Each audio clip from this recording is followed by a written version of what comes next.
And up next is the most debate, biggest debate of the century, I feel.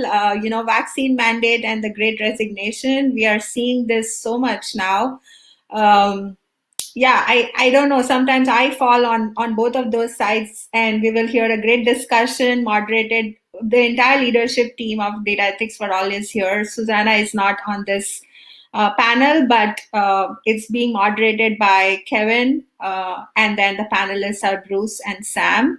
And I'm looking forward to this discussion. We have had so many of these internal discussions as to which side of this line do you fall? Should vaccine be a mandate? The Great Resignation, is that something we should be vouching for? Like, is it something that companies should do, like ask for your healthcare records and violate your privacy rights? Or is this a one-off exception to that rule?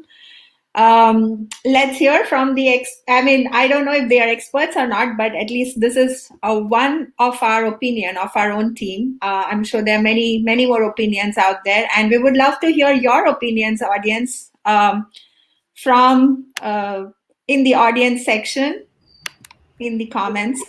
I'm going to add all of you here. Hey, everyone. Hey, Shilpi. Good morning, hey, Kevin, Sam, Bruce. How are you? Excited?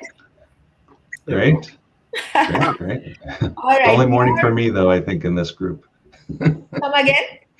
I said it's only morning for me in this group. It's either yes, evening, that's right? true. Kevin is from Canada, and he is almost in the Eastern time, so it's afternoon. And Sam is... Yeah. You already had lunch? Okay. Sam is from London, so it's almost evening for you, Sam? Yeah, it's early evening. It is, yeah. Awesome. And I can't thank you all for being on the leadership team of Data Ethics for All. And I can't wait to hear this awesome discussion that you guys have put together. So take it away. Thanks so much, Shilpi. I think I'll just share a really quick story. I know I'm the moderator, so by definition, I should take the least airtime. But a quick story, because I loved what Kate shared earlier. And I think it really resonated with me because, as Bruce knows, he was kind of my gateway into this group here. It was I think it was in 2020 when I chose to sign up for a hackathon for the first time. And I'm generally very introverted, very shy, and this was a big deal for me. And then it got even more interesting when one of the rules of the hackathon was that everyone has to kind of find their own group, find their own mentor. And I was like, oh my God, I'm an introvert. This is like hell. And then I just took the leap of faith. I reached out to Bruce. I knew that Bruce shared similar interests. He was also in automotive. I was also in automotive. And then through Bruce, I met Shilpi, I met Susanna, met Sam, and the rest is history. We're here as your leadership council. And I couldn't be more proud to represent. So without further ado, thanks so much, guys, for joining. I'm really excited to discuss the Great Resignation and the vaccine mandate. So to kick things off, I actually thought it would be nice. Let's start with the Great Resignation. I did pull up a definition that I got from what I believe is the most credible source, Wikipedia. Just joking. I mean, if not credible, it's the most interesting. So it says here that the Great Resignation, also known as the Big Quit, is the ongoing trend of employees voluntarily leaving their jobs from spring 2021 to the present in response to the COVID-19 pandemic, right? So I'm curious to know, what are your first thoughts or impressions of the Great Resignation? So have you seen it happening in front of you? What are your experiences, and what do you know about it so far? Great question. Okay. Who wants to go first? Kick us off, Sam. Go ahead. Yeah. Okay. I'll definitely start.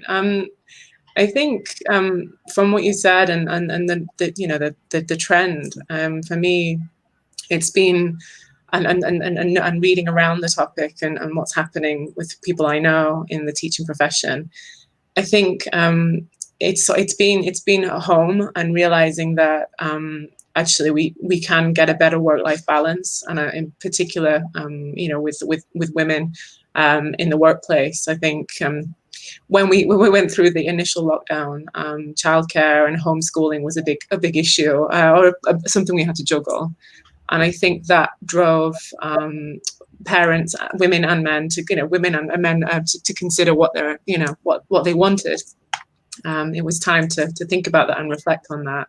There's a lot of pressure, I think, initially, and I'm speaking from experience as a teacher. I know that I was teaching online, and parents were trying to juggle not only childcare but as well as teaching, and looking after children at the same time. So it was a lot, I think that's for me one of the factors to consider that really pushed people to think about what they wanted, from the jobs. Yeah, definitely. Yeah. I think there's a big piece of it really going on, especially in the service industries. And here now I'm living in a small town in the mountains, and half the businesses are having trouble staying open because they can't hire people, right? And you see it everywhere. Businesses offering $500, $1,000, or whatever to try to bring people on to, be cooks or waiters or whatever that role might actually be. And people have really kind of reevaluated, especially early on with all the pandemic assistance that was being given. They're like, hey, well, now I've got this store of money that I never got before, and it's more than I'm actually making in the job. So frontline workers, most exposed, most concerned about, whether or not their health, is going to be at risk. And at the same time, you see businesses shutting down still left and right in this space. You look on the other side of it, in the high tech, space where really, this group and the people listening to us, tend to be, there's a great hiring going on. I mean, a lot of people still have quit and decided, hey, it was the time to actually move to another job. But I think it's been, advantaged here. In this space, we're very disadvantaged on the other side of the coin. Yeah, I like what you said there, Bruce. The great rehiring. I think that ties back to one of our first talks this morning by Mike, I believe.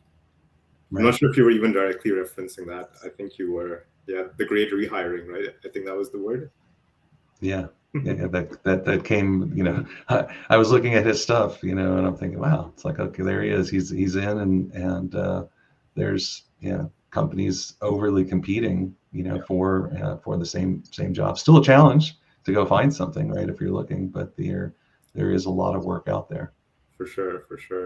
So let's talk a little bit about occupational burnout, and maybe what are some of your thoughts on how companies can help with that?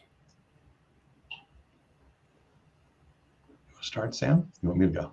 Yeah, definitely. I think it's incredibly important, and I think what I've been seeing as well and reading is that essentially, if you as a company were really quick to bring people back into the office when lockdown was eased, that you were seen as the company that didn't really care and didn't have the culture of focusing on the employee, and I think the companies that gave time off to staff and had a mixture of no meetings in the office and working from home, really actually could retain their work into their employees to a greater capacity than others.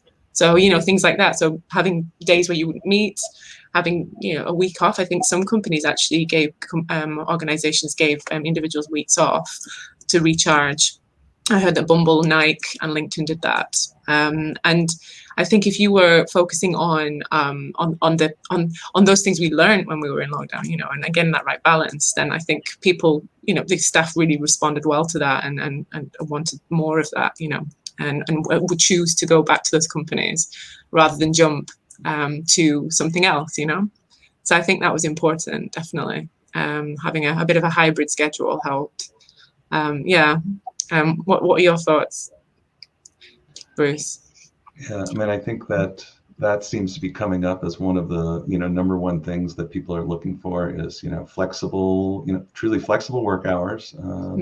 We've become much more internationally, creative. I mean, look at us here, and of course, and just in this group, we're in, 3 significantly different time zones. So the ability to have, hey, I could have my midday off or have my morning off, or, because I know I may have to work in the evening, have that flexibility. And also, people really, I mean, especially, here in technology, Kevin mentioned at the beginning, right? Most people are introverted in technology. I'm not, going to say that's entirely the rule, but, in this space, it's pretty darn common. So people, that started working at home are like, well, if you're making me come back to the office, I'm not really sure that I want to come back. And, I see Manish asking about mental health, due to the pandemic. Yeah, again, that's, we've seen a lot of, studies on really what's happening. Burnout has increased, significantly. And I am trying to understand a piece of that because, a lot of people, in this space were driving, right? So they've gained back, anywhere from, an hour to 3 hours a day, or sometimes even more than that. But now what's happening is people feel like, oh, it's like I'm on Slack or whatever it is, I'm available 24 hours a day. So nobody has figured out exactly how to work in the new space and just sort of like, turn things off, right? If you kind of get to any of the things people have been talking about, wherever it is, like, it's like, oh, I want to look down at my phone right now because some message just popped up on it, right? That wants to get me there, right? So, and then right away, of course, I'm always going to look and say, okay, wait, has somebody responded to like the last 12 things that I put out in different spots, and I'm always searching around. But yeah, it's burnout has increased, and I think a lot of it is because we're so more connected than we ever were before, and people don't know how to turn themselves off and set the boundaries. And the management teams that we're working with, the only way they can set boundaries in a way is to not respond right to you if you actually drop a message in at like 8 o'clock at night or 6 o'clock at night or 10 o'clock or 4 o'clock in the morning or whatever it is, that your mind says, oh, I need to actually get this communication out of my head. But they actually respond, then that almost like says, oh, okay, I guess it's okay to work when you really probably shouldn't be.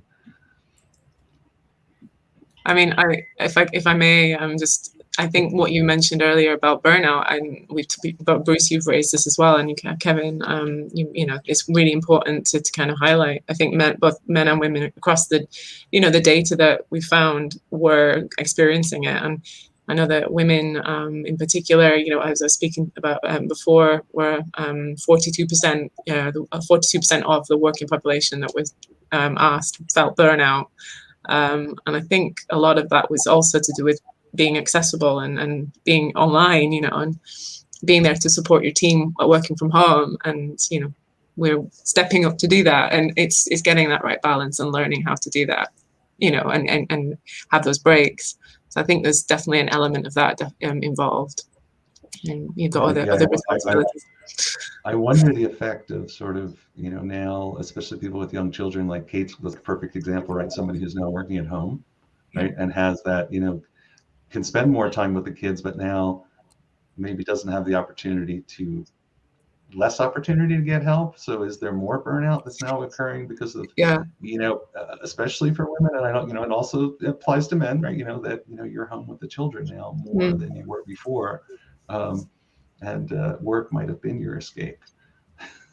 Yeah. I think you're right. I think there were fewer childcare options, and I mean, if you have little ones at the same time as working, we saw that merge, and it's how do you manage that? And it did put a lot of pressure on, I think, during the pandemic. So yeah, and I think sorry.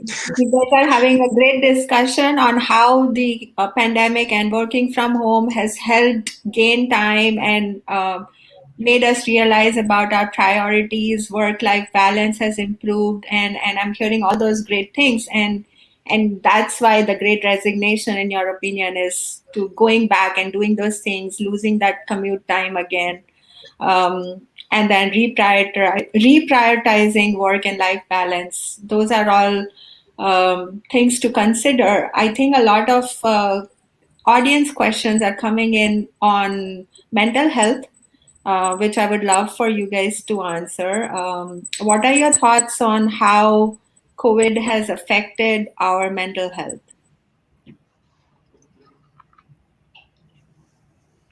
Bruce?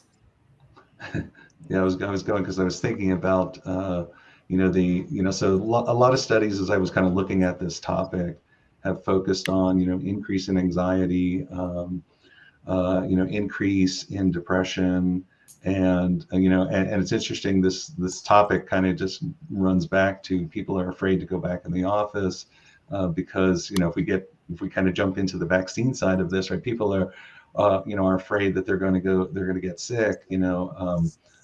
Kevin told us the story of his commute is via public transportation. So does that mean that everybody who's actually going to get on the bus or on the train should be vaccinated, because there's now all this fear of being around people, right? So it's just sort of added to that that Tyson made everybody more anxious. Go ahead, Shilpi, what you wanted to ask. Sorry to interrupt you. I want to hear your opinion. I think we are not taking sides. I want you to pick sides here because we are on a panel and I want you to pick sides.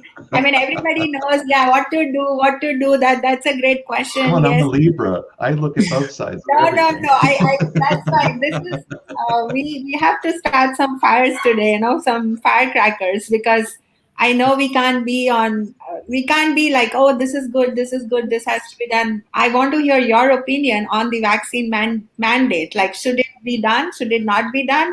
Where do you stand? I mean, I personally, I work as a teacher. I worked in education a number of years, and I think for me, it's important. I was the first to get my vaccine and to get my double dose. It's important to me, and I think it's important to protect my family and the community and my children, around me. So yeah, I think for me, it's definitely a hot topic in terms of how we implement, follow through with vaccinations and the program. But speaking from experience, I think it's really key to do it. Okay, this is what I want to hear. Because here's what I feel like: healthcare, yes, it's a private thing, and we don't want. I'll let the panelists go, but this is where I come from. I feel like, yes, it is something private, and we don't want the HR professionals in companies to ask for our healthcare records. And yes, vaccination is a part of a healthcare record that they are asking. But this is not something that is going to only affect me. It is also going to affect everyone around me. If I have COVID-19, then it's going to put others at risk. And I can do whatever I choose to do with my own life. But if I'm going to put others at risk, then there can be consequences. And all that companies are saying that, this is where we stand. We feel that if you want to come back to work, you got to be vaccinated. That's all they are saying. They're not firing you yet or anybody yet. But that's where they are saying to protect others, not just you. What does Kevin feel about it? How does Kevin? I'm going to answer your question with another question. By asking that question, aren't you separating or segregating people in terms of vaccinated versus non-vaccinated? I mean, I don't know, like, what is everyone's thoughts on that happening? Because this is a new kind of... We kind of had a fun discussion on that, like that, like if you were going to have like people that didn't have to be vaccinated, should there be like two separate buildings or two, so they don't actually have to enter in the same spot? That's like, if you're big enough that you could actually allow people to be segregated, by being vaccinated. I feel that until we get herd immunity, where, if only 20% of the people are not yet vaccinated, but 80% of the population is vaccinated, and that will kind of take care of everyone else, then we don't need segregation. Obviously, we don't want to create more divide than there already is. For all kinds of reasons, there is already so much divide in society, and we don't want vaccination to be another reason for creating more divide.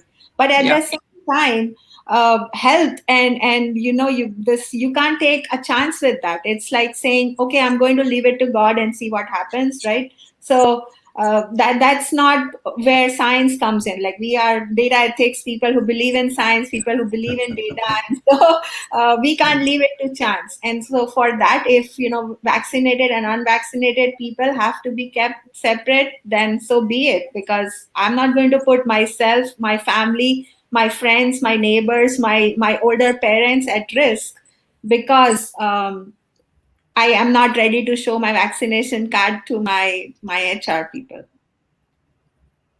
Yeah, no, I agree. I think there's certainly a role to play across companies and for example, the Department of Education. I know that they've, in particular states in the US, it's now, you have to have had regular tests or the vaccines, the double dose, before you can go back to work. I think that's important. Yeah. And there's possibly a way to sensitively manage that within companies, but obviously we haven't had that experience before, and I think we need to manage that sensitively, yeah, and speak to people as individuals and as human beings, and really try and encourage people to do it, and that's what we have to do. I think just encourage and see the positives and the obvious positives for doing it. And people understand what their concerns are, right? I mean, if they're not getting it done, then obviously they have some concerns. Yeah. And so understanding those concerns and talking to them like a human, trying to figure out, mitigate those concerns, I think, and willingly getting them on board to get vaccination would be the ultimate goal to doing it right? Instead of forcing people or putting a mandate on it.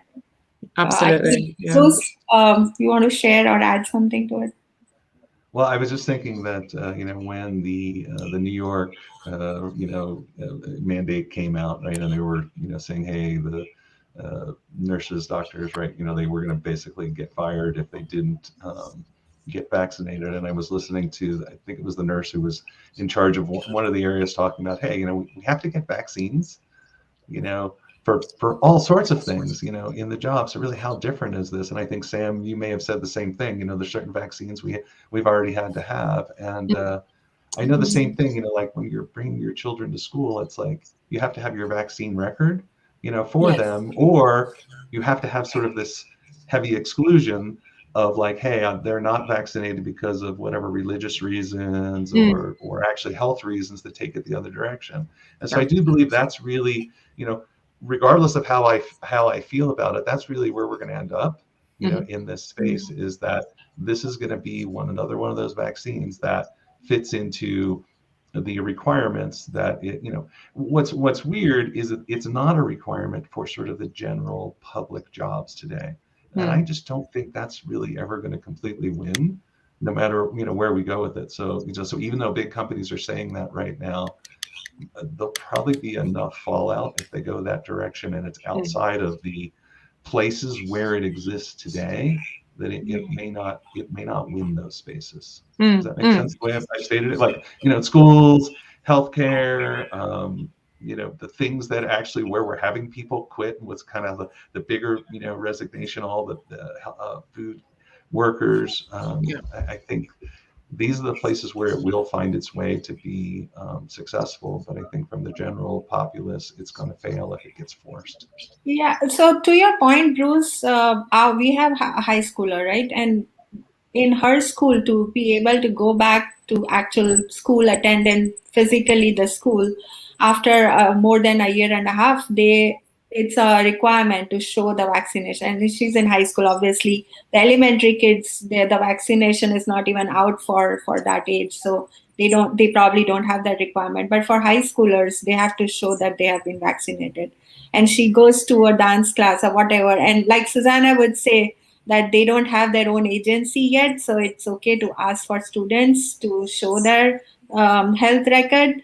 But yeah, so students who are not vaccinated are not allowed to come back to school physically. And there is no hybrid model. I'm not aware of any hybrid model now. Our school is accommodating students who are not vaccinated to be studying online in a hybrid model versus the ones who can come in physically.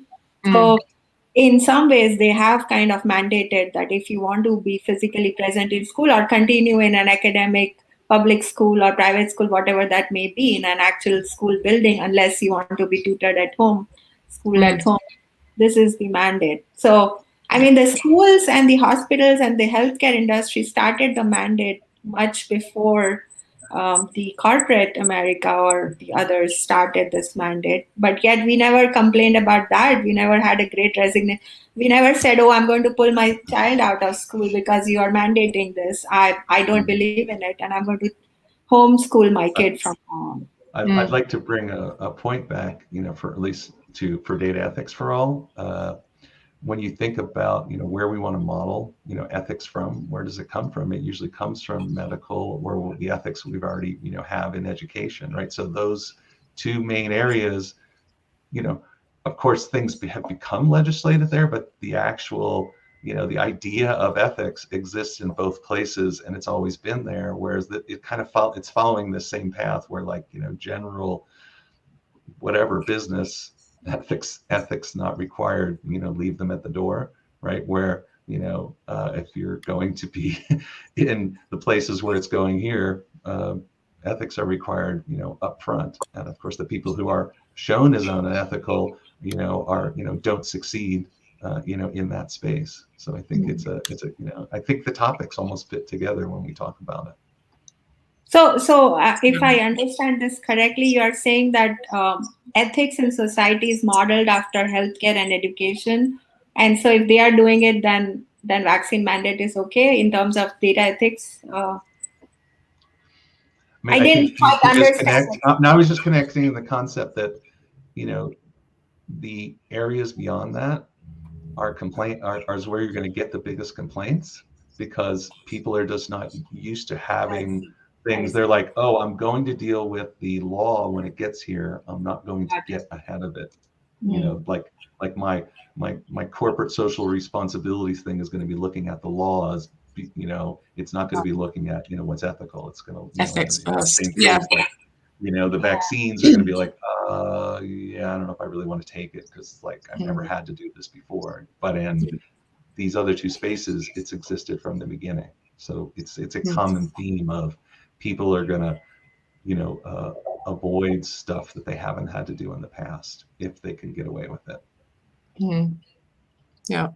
I think we are almost out of time, but great conversation. I know this is something very near and dear to everyone today. Kevin, do you want to add something? Sorry, I had so many budding questions from the audience that I had to jump in. No, I think everyone's trying to together come up with or think about solutions rather than just discussing the problem. Because, like you said, Shilpi, we're all reading the news, listening to the news, so we know what the problem is, but we need to think about the solution. I honestly have the opinion that in more non-frontline industries, the problem will kind of solve itself over time, because like in a non-frontline industry, you do have hybrid models, and I think even completely virtual models can exist. So I think in those scenarios, no one really needs to know whether you're vaccinated or not, since you're sitting behind a computer. Completely agree. Virtual scenarios are completely independent, and that's why I said if there's a hybrid model where you could still attend school online, whether you're vaccinated or not should not be anybody's business, right? That's completely up to you. So if you still want to continue working from home, and if that is an option your company is willing to give you, then obviously there is no need for them to mandate that you have to be vaccinated. Yep. Yeah. But I do want to end with a thought. What Sam said, I think that's very delicate, and it's very important, and it's not very easy. Also, that forcing something upon someone is one thing, but getting them to agree and believe and influence them to on their own to make this decision. Is the ultimate goal. Yeah. And yes, what can we do to do a better job at that? Maybe these companies could have training sessions or actually bring people to talk about the things or stories, hearing stories from both sides of the table, people who have been vaccinated versus not, the consequences or the stories that will help them rethink their decision. I don't know if that will help, but somehow we need to bring them on board on the other side if they want to work in person. Yeah, certainly, I agree, Shopee. Yeah, I think having the data available to us so we can look at the case numbers, and the vaccination rates and how they compare would help, and then inform people. Definitely. Yeah, that would be really super helpful. Definitely. Thank you, panelists and moderator. Kevin, brilliant job. Thank you, Bruce. Thank you, Sam. Thank you, Shopee. Thank you, Kevin. Thank you. It was fun. Thanks, Bruce. Cheers. Take care. Bye. Bye. Bye.